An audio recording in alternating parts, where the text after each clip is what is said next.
Hello, everyone. I am Danny Saab, the host of the Carousel podcast and the administrator of the Supergirl homepage as well, too. This is the very first video for the Supergirl homepage, and I'm hoping to become a regular thing going down the road. Hopefully, the podcast will be a video as well, too. So, if it's not the best quality, what have you, do be patient. Like I said, it's kind of a trial and error thing. It's like the very first time I've ever tried a video for the Supergirl homepage. So I hope you enjoy it. Basically, what I have for you guys today is an interview with the creator of Supergirl Stranger in a Strange Land fan film, Mr. Walter C. Jones himself. He was gracious enough to sit down with me for a few minutes. Well, a little bit longer than a few minutes, and just talk about the film. And I gotta say, guys, it's a great film. I had the pleasure of pre-screening it, or at least most of it so far. What's been done so far, but it's a great movie. Especially if you're a Supergirl fan, you'll definitely love it. But like I said, Mr. Jones was gracious enough to sit down with me for a while to talk about the film. So here it is. And like I said, hopefully down the road, there will be other videos to come out of the Supergirl homepage. So if you like this and if you want to follow along, guys, please subscribe. And yeah, so here it is. So I'm here with Mr. Walter C. Jones, the creator of Supergirl Stranger in a Strange Land. How are you doing, sir? I'm fine, Danny. Thank you so much for having me. Perfect. Well, it's our pleasure. Thank you so much for selecting the Supergirl homepage for this exclusive interview. And personally, thank you for actually giving me the opportunity to actually watch it before anybody else. So that was awesome. Yeah, Very exciting stuff. I wanted people to know that there is actually a film. So, Oh yeah, and you know what? I can honestly say there is a film. It's about, as I think we said, there's about 95% complete or so, but there is a film for sure. And I must say, it's probably one of the best fan films I've ever seen. Great special effects. The story probably was the best thing I think of the whole entire movie for me. It was just such an emotional journey for Kara Zor-El, and that to me is what mattered the most. So thank you. definitely great story, great film, and definitely people should see it. Now, before we start talking about it, I do believe you were in an accident just recently. How are you doing, by the way? How's everything going with that? It's a slow road to recovery, but I am doing good physically. Still some internal things going on that they want to reevaluate. And then, of course, at the advice of my physician, because of my concussion, he didn't want me to do any focused media work just yet until he was certain I was clear of all the symptoms. So, Okay, but on the up hand, I'm doing a lot better. good. Mobility, I should say, I'm doing a lot better. Mobility is better. I'm still under house arrest. So this is my chance to really get out and do something with this interview. So I'm happy for it. Absolutely. Well, I'm glad to hear that you're feeling much better. That's great to hear. So for those of us, out there who don't know what Supergirl Stranger in a Strange Land is, what exactly is it? Supergirl Stranger in a Strange Land is an exercise in filmmaking. And I say that because, I'm far from a professional. I'm just a person who has a passion for comic book characters, comic book movies, most specifically DC Universe characters. Superman is my first love, and Supergirl is my second. So it just made sense to do a film that was, for me, a little easier to do. I did some work on another film that you might know called Superman Requiem that was produced Okay. in the UK, directed by Gene Fallacy and Capsule Pictures. I worked on the opening title sequence for that movie. So it had the 1978 title sequence flying in like Christopher Reeve, the words, the names, producing credits and stuff like that. The movie, although done with a budget of about $20,000, caught a lot, Oh, caught a wow. lot of flack. A lot of people really down the film, and they really had a lot of negative things to say about it. And then on the other hand, there was someone who really liked it just for the art form of it. So I came out of that wondering if I could do a production at my skill set, at my skill level, uh, to see if it could look as good. Okay. So what I did was I took a couple of special effects sequences because those are usually the harder parts of movies to do, and I Mhm. built a short story around it. So that's where the idea of Supergirl Stranger in a Strange Land actually came from. Okay. I understand. Well, I mean, it's like I said, it's a great movie, great concept for sure. Which kind of leads me to my next question. Where exactly did the plot and the premise of the idea of Supergirl Stranger in a Strange Land come from? It basically came from Smallville. Okay. And their take on Supergirl, where she was stuck in stasis for a number of years, and then finally was released and revived and came looking for Clark. I like that premise of the story because it kept the destroyed Krypton, gone, and those two being the sole survivors. So it was a good take on that. And then my idea stemmed from that, where she left Krypton ahead of him and got something, happens in space beyond her control, and it delays her arrival. So by the time she gets to Earth, he's already here, gone, became Superman, and she's now basically playing catch up with this search because she really doesn't know what's going on. Mm-hmm. Excellent. Well, I mean, that's the kind of what I got out of that story was Kara kind of on Earth, not just looking for her cousin, but kind of experiencing Earth for the very first time, and just being all the majesty she sees around her and everything else, which is right, quite refreshing than what we get in the comic books today. And that kind of leads to my next question, and this is something a little bit more kind of personal for me, just because I know a lot of people who've commented in the Supergirl homepage and people I've talked to who are Supergirl fans don't really like exactly where the New 52 Supergirl has gone since it first started. Okay. It started off strong. It's gone and really tailed off a lot since the Hell on Earth crossover event happened.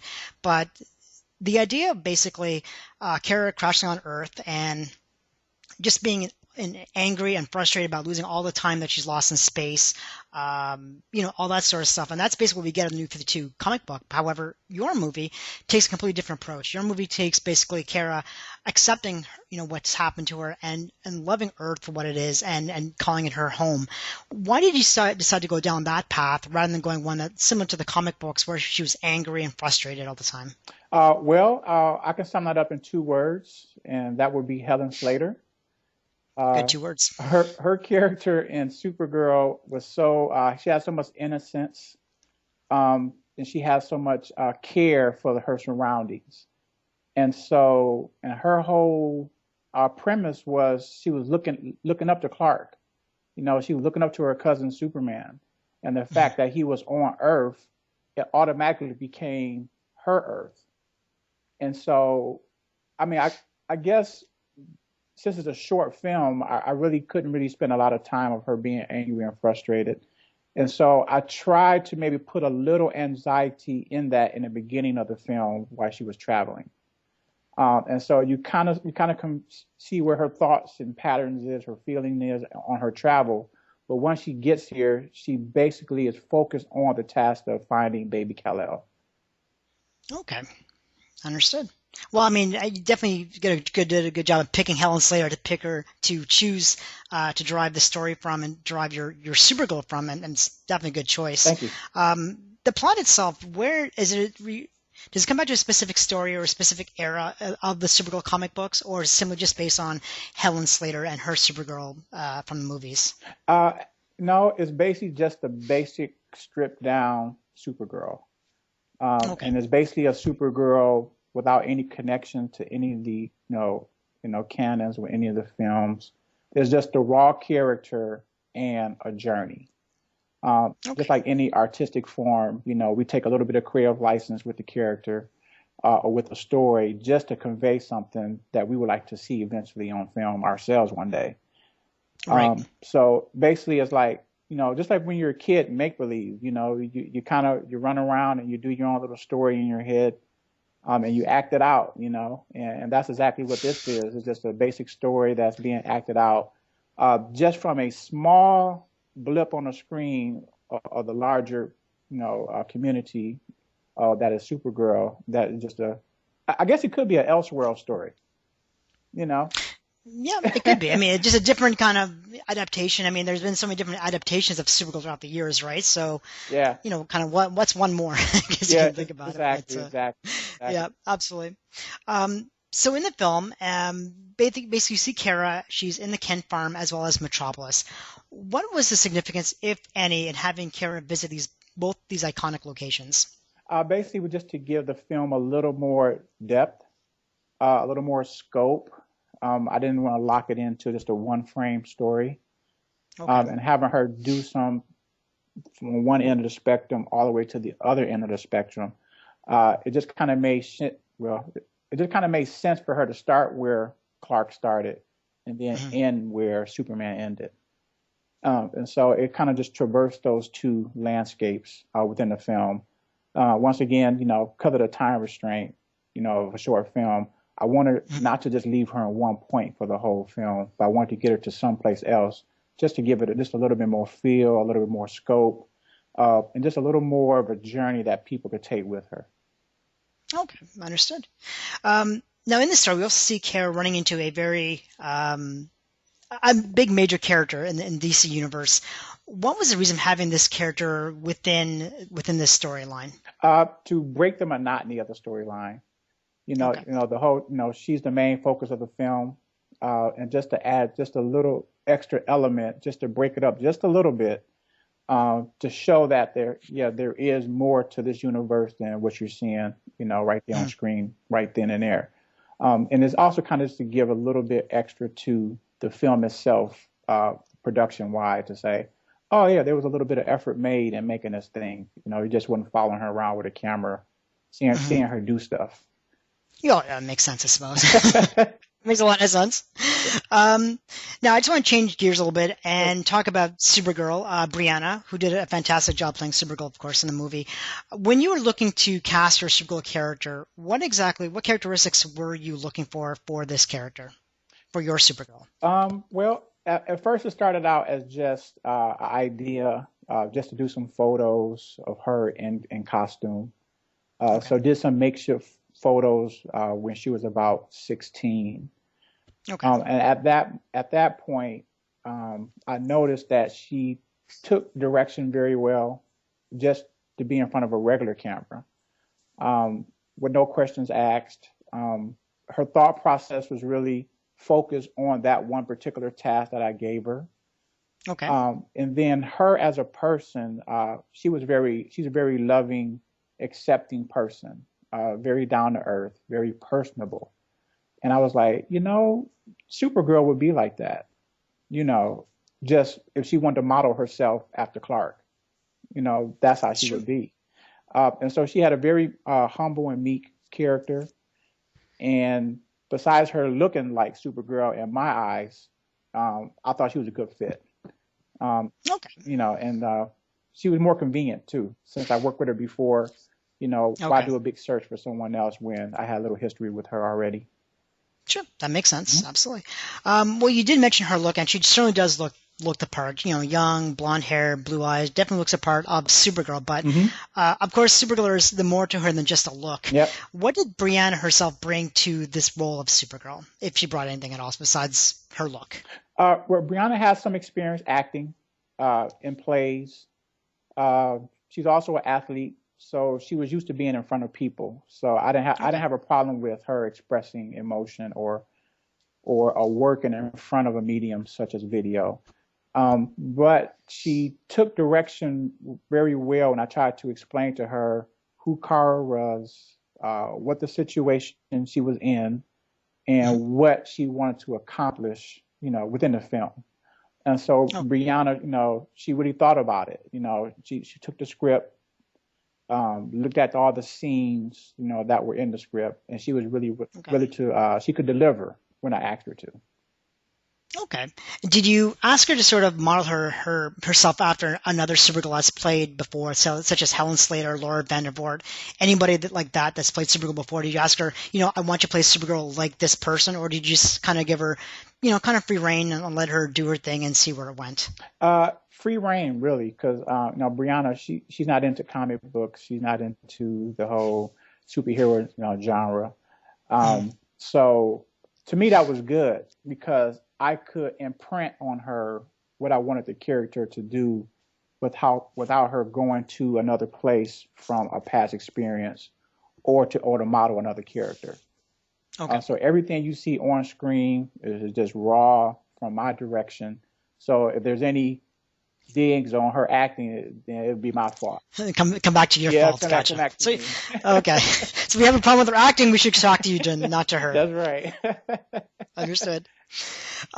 The next question I have for you, and this is kind of was very obvious when I was watching the movie, and you can actually see in the poster behind you was her costume.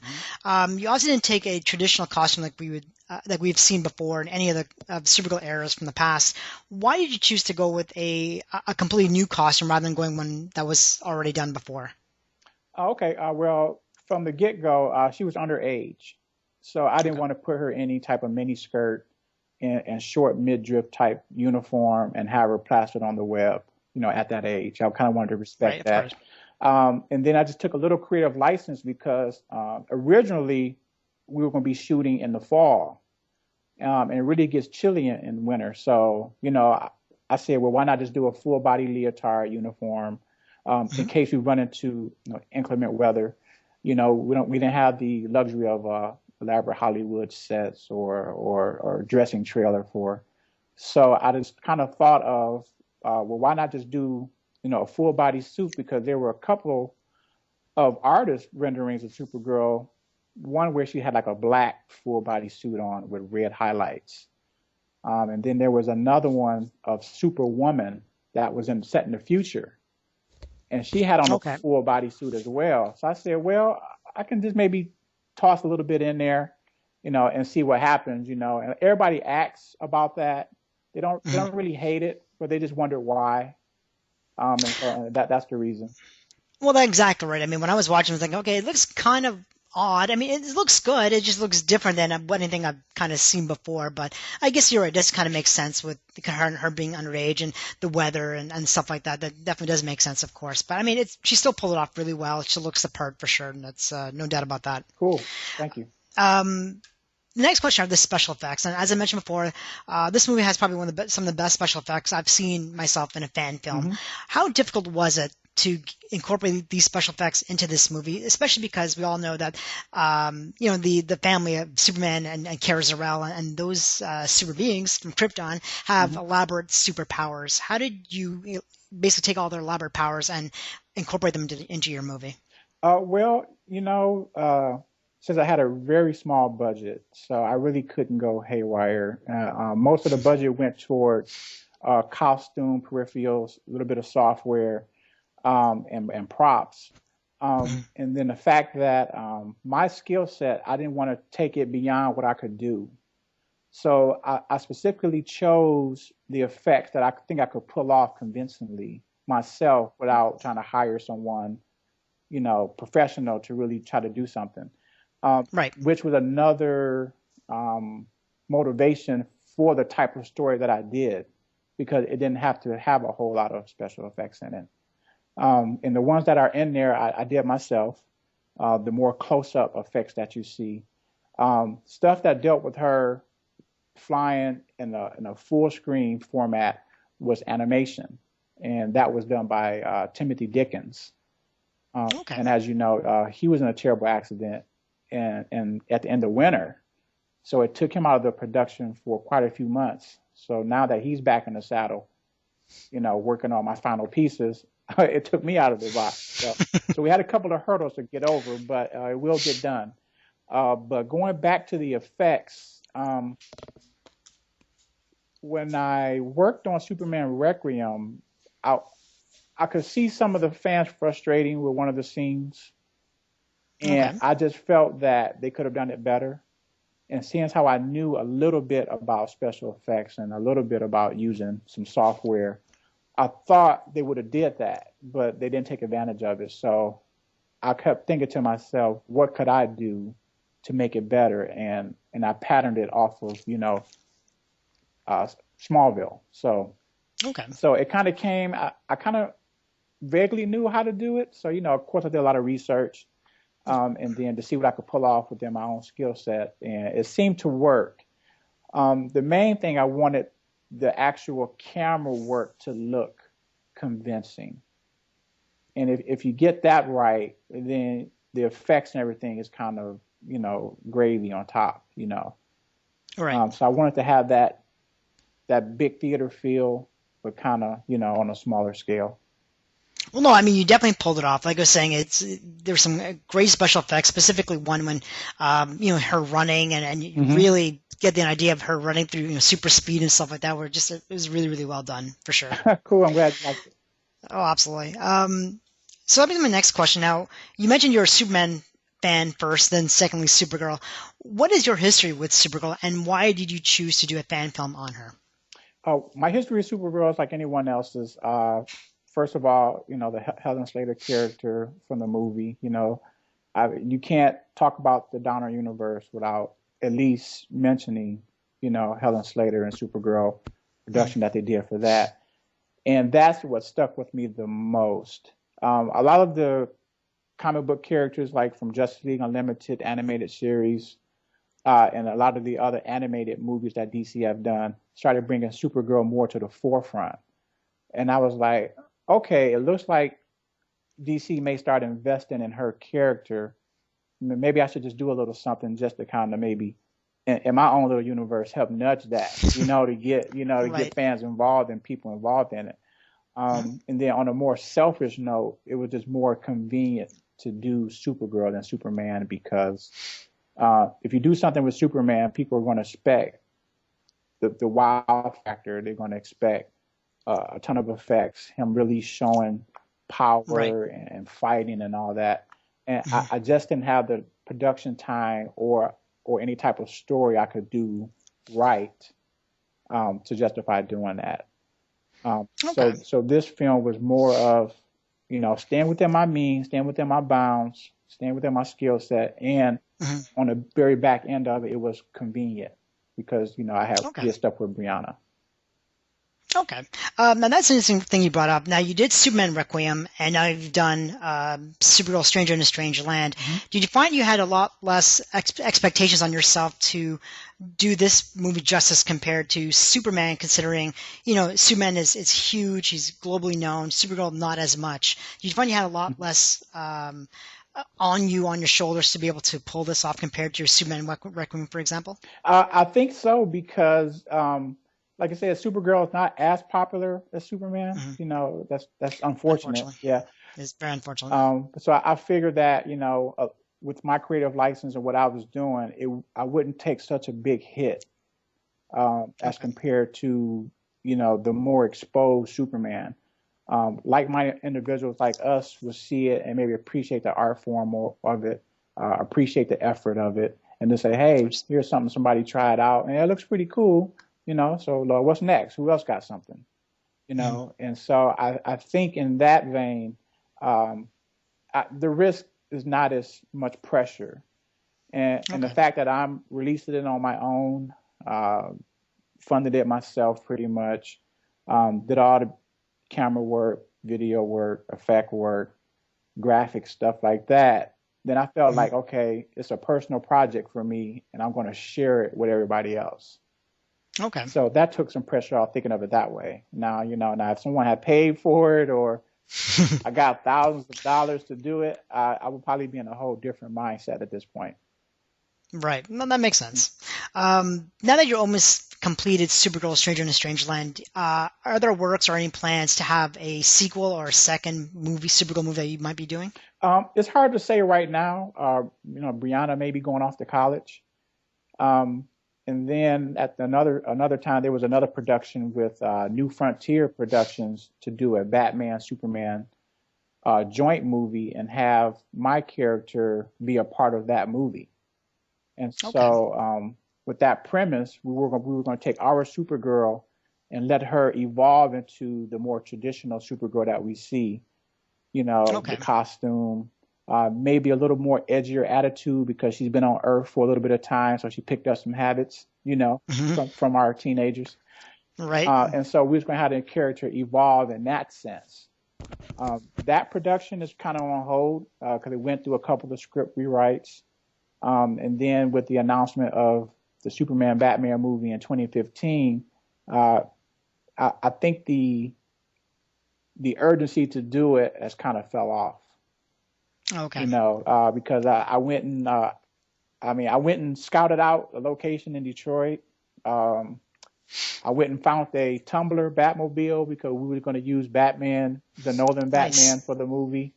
I had an actor picked out for Batman, who had the full costume and everything that looked just like Chris Nolan's. So we was lining up actors and everything, and so it was going to be a nationwide effort to do it. But it kind of fell flat because the director had some family issues. He was kind of young, kind of inexperienced, so I think he got overwhelmed and kind of backed off of it. Okay. And so unless he wants to resume production, I have kind of had to wait and see. Okay. Me personally, I would like to do another Supergirl movie. I just don't know what I would do. And then what type of story I would do next, and type of production I would have, because I mean I barely scraped through with this one with financing. So so I guess time will tell. Well, if you decide to do another movie, you should really convince Brianna to come back and to do a sequel, for example. And if she does, tell her I will pitch in for her trailer this time, so this way she doesn't have to sit up there in the cold.